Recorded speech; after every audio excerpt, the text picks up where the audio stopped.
मराठा समाजाला जी.आरचा काहीच फायदा नाही। मराठा क्रांती मोर्चा नव्या जी.आरनुसार एकतरी प्रमाणपत्र मिळवून दाखवा असं थेट आव्हान मराठा क्रांती मोर्चाकडून राज्य सरकारला देण्यात आलेलं आहे। मराठा आरक्षण गोलमेज परिषदेमध्ये नव्या जी.आरच्या उपयुक्ततेवरच शंका उपस्थित करण्यात आलेली असून इथून पुढचं आरक्षण मराठा म्हणूनच मिळावं अशी मागणी सुद्धा करण्यात आलेली आहे।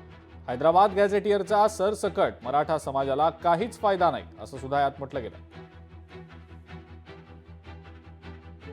ज्यांचं कुणबी रक्तसंबंध आहे, जो कुणबी वंशावळ सिद्ध करू शकतो, 1967 पूर्वीचे ज्याच्याकडे पुरावे आहे त्यांच्यासाठीच हा शासन आदेश आहे। कुणबी असेल त्यांना हुडका, कुणबी नोंदी शोधा आणि त्यांना प्रमाणपत्र द्या।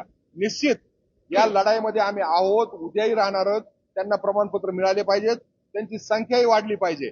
पण यामध्ये नसलेला मराठा समाज काय, त्या शासन आदेशांमधून त्या मराठा समाजाची फसवणूक झालेली आहे, फसवणूक केलेली आहे, हे आमचं स्पष्ट मत आहे। गॅजेटियर लागू करून जी.आर काढून आरक्षण मिळत नसतं तर ते मला म्हणाले, माझ्या समोर हे एवढे वकील आहेत, तिथे त्यांचे मार्गदर्शक वकील बसलेले होते।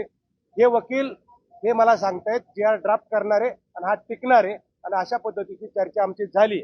आता मला कन्फ्यूज करू नका असं स्पष्ट त्यांनी सांगितलेलं आहे। कदाचित त्या आजूबाजूच्या सगळ्या लोकांनी त्यांना कन्फ्यूज केलं असेल, दिशाभूल केली असेल, फसवणूक केली असेल, त्यामुळे समाजाची फसवणूक झाली असा आमचा आरोप आहे। पण फसवणूक झाली हे 100% खरं आहे। आणि विखे पाटील त्या ठिकाणी जेव्हा योगेश केदार असेल कोणतरी विरोध केला तेव्हा स्पष्ट म्हणाले की सगळ्या मराठ्यांना कुणबी प्रमाणपत्र मिळणार, सगळ्या मराठ्यांचे प्रश्न सुटणार असं विखे पाटील म्हणालेले आहेत। तिथं सगळ्यांचे प्रश्न सुटले असं वाक्य विखे पाटलाच तुम्ही फुटेज काढून बघा, ते आहे।